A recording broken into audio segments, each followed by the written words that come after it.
근데 그 패턴이 바로 이 어둠에서 나왔다는 거예요. 레이 프라이스에 따르면 닉슨은 두 사람이었다고 한다. 밝은 닉슨과 어두운 닉슨. 밝은 닉슨은 유난히 사려 깊고 유난히 사람을 잘 챙기는 감수성이 풍부하고 관대하고 친절한 사람이었다. 어두운 닉슨은 화가 나 있고 앙심을 품고 괴팍하며 야비했다.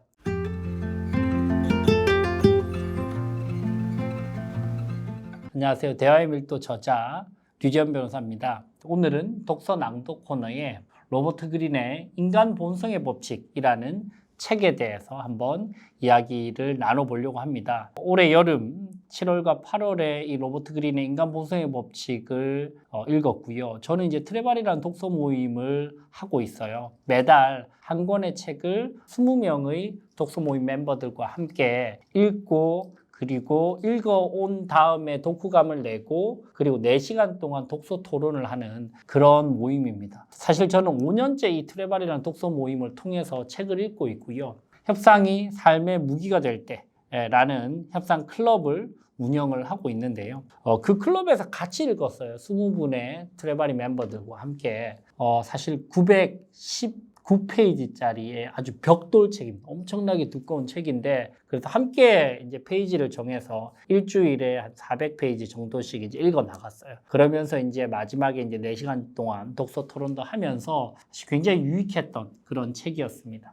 이 책은 사실 한 권의 암호책이었어요. 무슨 말이냐? 평범하고 이상하고 파괴적이고 별이 별 모습을 다 가진 인간들의 행동을 해독할 수 있게 도와주는 그런 암호와 같은 책이었습니다. 사실 우리가 가지고 있는 겉모습의 어떤 정제된 그런 모습들 이면에는 불안하고 심리적으로 쫓기고 아주 어둡고 자신감이 결여돼 있고 과장하고 싶고 스스로 나르시즘에 빠지고 이런 우리의 약한 모습들이 전부 다 존재하잖아요. 그죠? 로버트 그린은 이런 포인트를 날카롭게 지적을 하면서 인간들이 생각보다 그렇게 완벽하고 위대한 존재들은 아니다라는 것을 인정하는 것에서부터 모든 것은 시작된다. 그러면서 그거를 인정하고 나의 모습을 관찰하고 그걸 통해서 어떻게 극복할 것인가로까지 나아가야만 사실 제대로 된 우리가 더 완성된 모습의 사람으로서 인간으로서 살아갈 수 있다라고 이제 이야기를 해서 이 암호책이라는 표현을 쓰고 있습니다. 그리고 각 장에는 18개의 인간 본성의 법칙들을 나누어서 설명을 하고요. 그리고 핵심적인 에피소드들을 구체적으로 이야기를 해주고 그리고 나서 거기에 대해서 인간 본성의 법칙, 인사이트를 이끌어내고 그리고 그 인간 본성의 법칙에 대해서 우리가 극복할 수 있는 그런 방식들까지 담고 있습니다. 그래서 인간 본성의 법칙은 사실 너무나 재미있는 책이고요. 이 책은 사실 너무 두꺼워서 접근하기는 쉽지 않지만 생각보다 너무 술술 잘 읽히는 책입니다. 이 책에 대해서 제가 한번 900페이지짜리 이 책을 요약을 해서 여러분들께 좀 정리를 해보는 그런 시간을 갖도록 하겠습니다. 이 영상을 보시면 책 한 권을 어느 정도는 파악하신다라고 생각하시면 될 것 같아요. 자, 인간 본성의 법칙을 알고 나면 변화하는 것들 7가지. 첫 번째는 더 차분해지고 사람들을 전략적으로 관찰하게 된다. 두 번째는 사람들이 보내는 여러 가지 신호들을 능수능란하게 해석할 수 있다. 세 번째는 그런 자들을 만나도 대적할 수 있고 그들의 생각을 앞지르게 될 것이다. 네 번째는 어떤 사람들에게 영향력을 발휘하고 동기를 부여할 수 있는 진짜 지렛대가 무엇인지를 파악하고 그만큼 앞으로 인생을 조금 더 수월하게 살 수 있다. 다섯 번째는 당신 안에 인간 본성의 힘이 얼마나 강하게 작용하고 있는지 깨닫게 된다. 여섯 번째는 타인에게 더 공감하는 사람이 될 것이고 주위 사람들과 더 깊고 만족스러운 유대관계가 생길 것이다. 일곱 번째는 당신이 가지고 있는 잠재력이 조금 달리 보일 것이다. 이렇게 이 인간 본성의 법칙을 파악했을 때 여러분들이 가질 수 있는 그런 강점들에 대해서 한번 정리를 해보았습니다. 자, 인간 본성의 법칙 18가지를 하나씩 한번 좀 따져볼게요. 첫 번째는 비이성적인 행동의 법칙입니다. 생각보다 여러분들 우리가 그렇게 이성적으로만 움직이지 않는다는 것이죠. 명심할 사항이 있다. 누구나 그렇듯 당신도 스스로 이성적이라 생각할 것이다. 그러나 그것은 사실이 아니다. 이성은 인간이 태어날 때부터 갖고 있는 능력이 아니다. 이성은 훈련과 연습을 통해서 습득하는 능력이다. 감정은 생각을 협소하게 만들기 때문에 우리는 권력이나 관심 같은 즉각적인 욕망을 해소할 한두 가지 아이디어에 골몰하는 경향이 있다. 그렇게 낸 아이디어는 흥이 역풍을 불러일으킨다. 그래서 어떻게 우리가 살아 움직이는 이 감성적인 영역, 그것이 우리의 중요한 의사결정에 너무나 영향을 많이 미치는데 이 부분을 잘 통제하고 컨트롤해서 완전히 합리적이고 더 이성적인 그런 결론을 이끌 수 있을까에 대한 부분입니다. 그죠? 다행히도 이성을 획득하는 일은 그리 복잡하지 않다. 첫 번째, 약한 비이성에 대한 자각이 필요하다. 그러니까 비이성을 두 가지로 나누어요. 약한 비이성과 강한 비이성. 생활 속에서 지속적으로 경험하는 기분이나 느낌이 작용한 결과로서 의식 아래에 있는 약한 비이성은 계획을 세우거나 의사결정을 내릴 때 기분이나 느낌이 사고 과정을 얼마나 깊이 왜곡하고 있는지 우리는 잘 자각하지 못한다. 그래서 항상 약한 비이성, 기분이나 감정, 느낌에 우리는 계속 영향을 받고 있고, 두 번째, 강한 비이성은 흔히 어떤 압박으로 인해 감정이 격화됐을 때 분노, 흥분, 원망, 의심 등이 터져나갈 때 이 강한 비이성을 우리는 느낄 수 있고 그 감정이 점점 격화되거나 무의식적으로 반응하는 상태가 되는데 이 부분들을 우리는 잘 통제를 해야 된다. 이렇게 이야기를 하고 있습니다. 자, 두 번째 인간 본성의 법칙은 자기 도취의 법칙입니다. 태어난 그 순간부터 관심에 대한 인간의 욕구는 끝이 없다. 우리는 뼛속까지 사회적 동물이다. 타인이 내게 주는 관심에 따라 우리는 그들이 나를 알아주고 인정한다는 느낌을 받는다. 내가 느끼는 나의 가치가 바로 여기에 달려있다. 문제는 다 함께 나눠 갖기에는 관심이 너무 적다는 데 있다. 집에서는 형제 자매와 경쟁해야 하고 학교에 가면 같은 반 친구들과 직장에서는 동료와 경쟁해야 된다. 남들이 나를 알아봐주고 인정해주는 순간은 너무 순식간에 지나가 버린다. 사람들은 자기 문제만으로도 너무 바빠서 남이야 어찌 되든 말든 크게 관심 없는 경우가 많다. 그러니까 자기 도취에 취해져 있다는 것이죠. 그죠? 심한 자기 도취자들은 우리로서는 이해하기 어려운 인간관계를 맺고 있다. 그들은 흔히 남들을 자신의 연장선상으로 본다. 소위 자기 대상, 셀프 오브젝션으로 보는 것이다. 그들에게 사람은 관심과 인정을 위해 존재하는 도구이다. 그들은 남들을 자신의 수족처럼 마음대로 부리려는 욕구를 가지고 있다. 연애를 하게 되면 상대가 서서히 친구들과의 관계가 끊어지도록 만든다. 연애 상대의 관심을 받는데 경쟁자가 있어서는 안 되기 때문이다. 자존감이라는 온도 조절 장치가 없는 그들은 남들이 나를 어떻게 생각할까를 끊임없이 걱정하는 경향이 있고 그렇게 되면 장시간 외부에 관심을 집중하거나 일에서 오는 걱정이나 조바심에 대처하기 힘들어진다. 완전 취해 있는 사람들. 그런 사람들은 스스로를 이제 과대평가하고 끊임없이 이 욕구, 상대방으로부터 인정받고 싶은 욕구에 완전히 시달리면서 사실 타자들을 전부 다 자기 대상으로 도구로 생각한다라는 포인트를 언급을 하고 있습니다. 세 번째는 역할놀이, 즉 가면 뒤에 숨어있는 이 실체에 대한 법칙입니다. 사람들은 내가 가장 멋지게 보일 수 있는 가면을 쓴다. 겸손하고 자신감 있고 성실한 모습을 가장한다.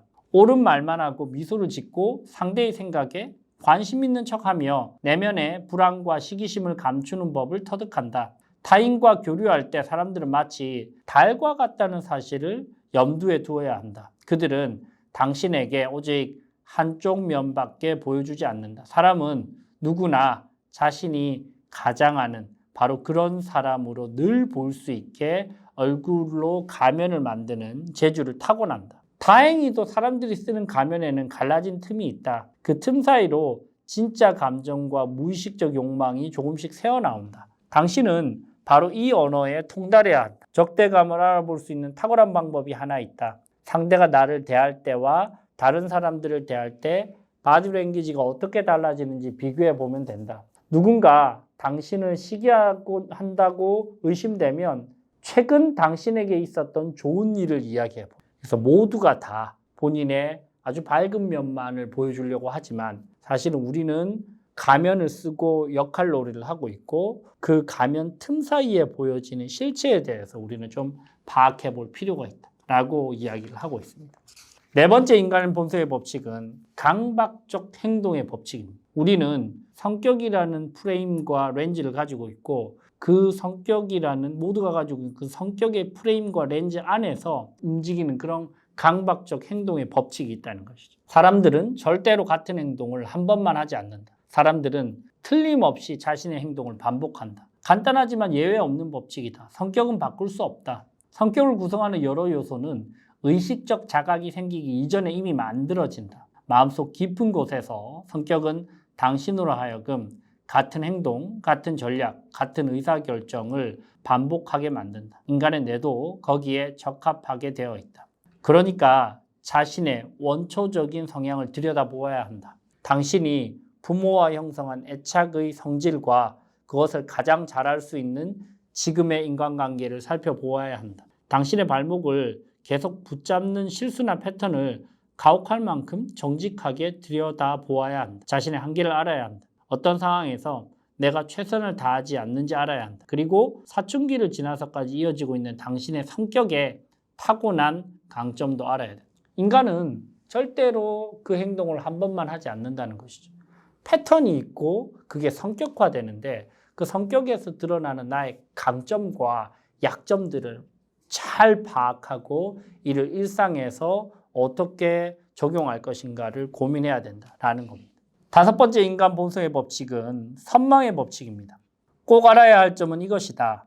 당신도 샤넬처럼 관점을 뒤집어야 한다. 당신이 세상에 바라고 탐내는 것에 초점을 맞출 것이 아니라 남들과 그들이 억압된 욕망, 채워지지 않는 판타지에 초점을 맞추도록 스스로를 훈련해야 한다. 당신과 당신이 만든 대상을 남들이 어떻게 인식하는지 보는 훈련을 해야 한다. 당신 자신과 당신의 작품을 마치 외부에서 바라보는 것처럼 보아야 한다. 기억하라. 뒤에서 사람을 움직이는 것은 소유가 아니라 욕망이다. 그런 의미에서 당신의 노력에는 끊임없는 리뉴얼이 필요하다. 계속해서 철수하고 놀라게 하고 나를 쫓아오라고 자극하라.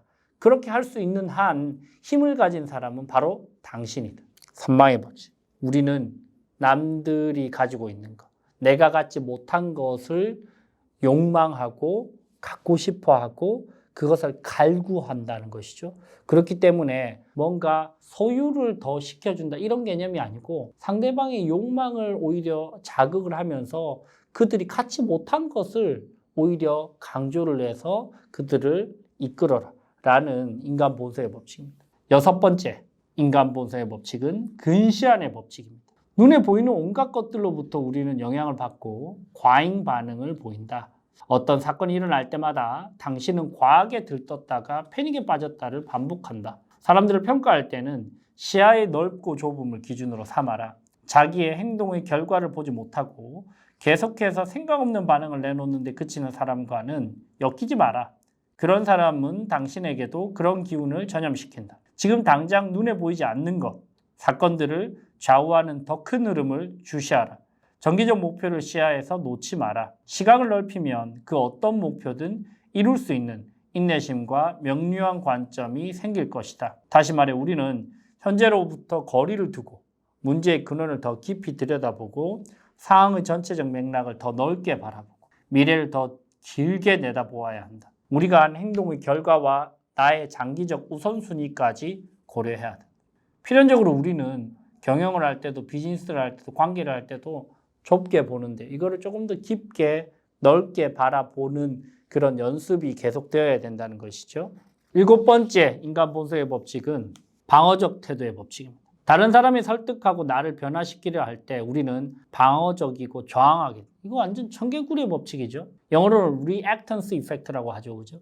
쳐내려고 한다는 거예요. 누군가 나를 설득시키고 그러면 아이 꼰대같이 왜 저래? 라는 식으로 우리는 첫 번째로 먼저 부정적인 반응을 보입니다. 그죠? 영향력과 권력을 얻는 최선의 방법은 정반대로 가는 것이다.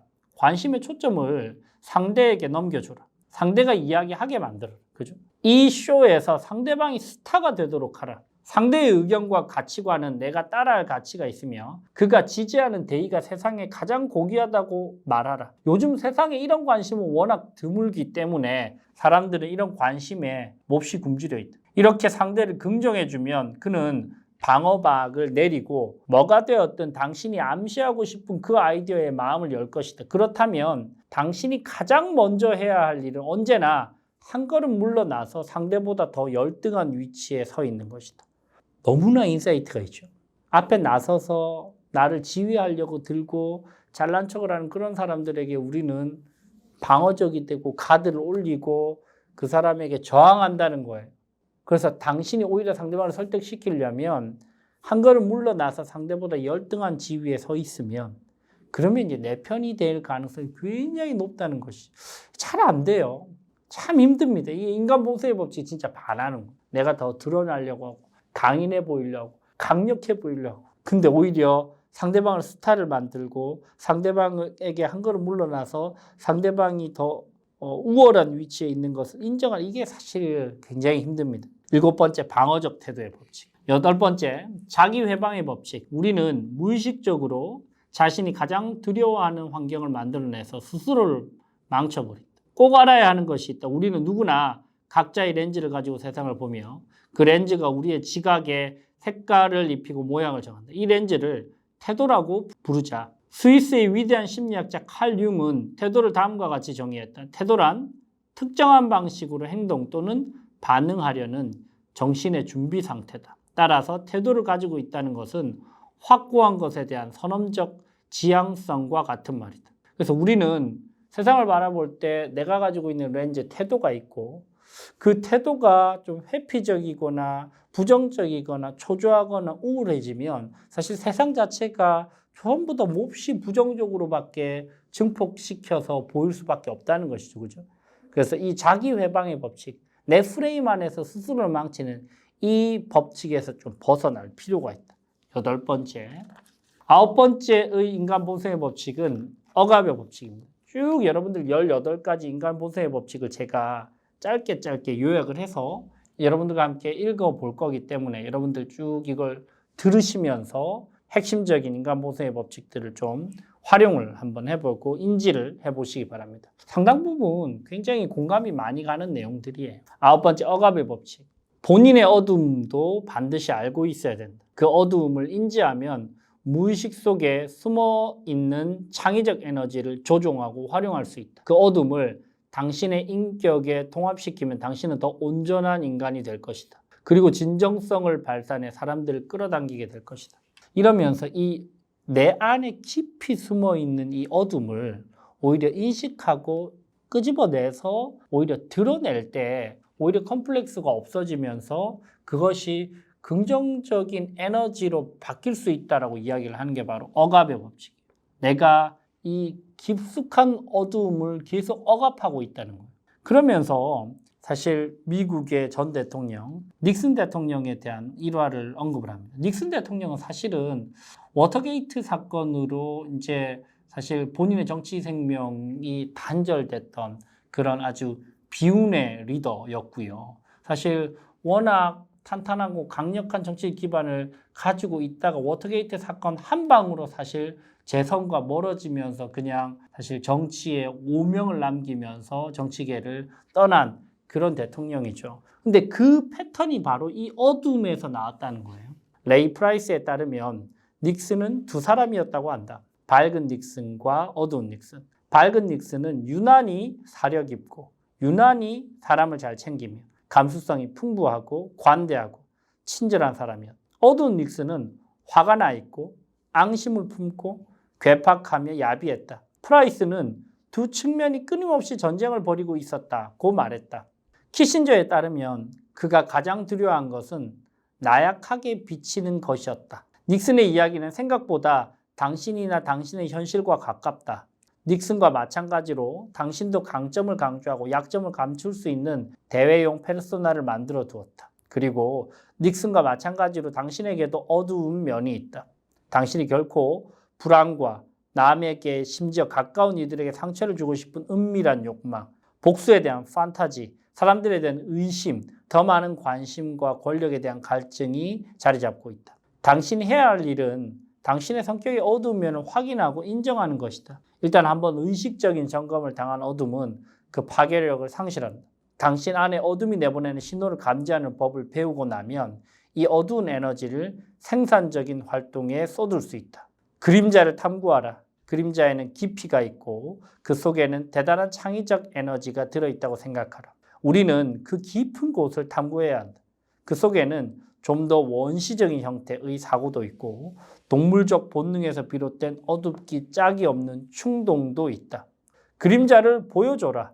크게 보면 이것을 일종의 통과 의례라고 생각하라. 이런 욕망과 충동을 일단 한번 내보이고 나면 그것들은 더 이상 당신의 인격 한 구석에 숨어 비밀스럽게 활동하지 않아도 된다. 당신은 내면의 악마를 풀어주고 진짜 인간으로서 당신의 존재감을 더 높인 셈이다.